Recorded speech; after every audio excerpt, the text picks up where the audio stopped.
সরকারি মাদ্রাসা ই আলিয়ার যে হল, দুইটি হল, সেই দুইটি হলকে বন্ধ করার সিদ্ধান্ত নেয় কর্তৃপক্ষ। মূলত গতকাল রাতের যে সংঘর্ষ এবং সেই সংঘর্ষের পরবর্তীতে এবং ভূমিকম্প জনিত কারণে শিক্ষকেরা সিদ্ধান্ত নেয় আগামী ৪ তারিখ পর্যন্ত তাদের এই হল কার্যক্রম বন্ধ থাকবে এবং সে কারণেই কিন্তু আজ বিকাল ৪টা পর্যন্ত শিক্ষার্থীদেরকে সময় দেওয়া হয়। তবে যারা সম্মান বা স্নাতক শিক্ষার্থীরা রয়েছেন তাদেরকে এখানে অবস্থান করার অনুমতি দেওয়া হয়েছে এবং এরপরেই কিন্তু আমরা দেখেছি আজ শিক্ষকেরা কিন্তু প্রায় ২ ঘন্টা যাবৎ অবরুদ্ধ থাকে। এর পরবর্তীতে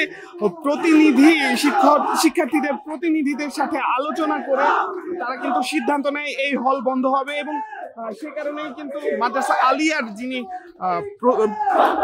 প্রধান শিক্ষক তিনি কিন্তু এখানে এসেছেন শিক্ষার্থীদের সাথে কথা বলতে। তবে হলের যে দরজা, সেই দরজা কিন্তু বন্ধ করে শিক্ষার্থীরা কিন্তু এখানে স্লোগান দিচ্ছে। সেই স্লোগানগুলোই কিন্তু আমরা আপনাদেরকে এখন শোনানোর চেষ্টা করছি।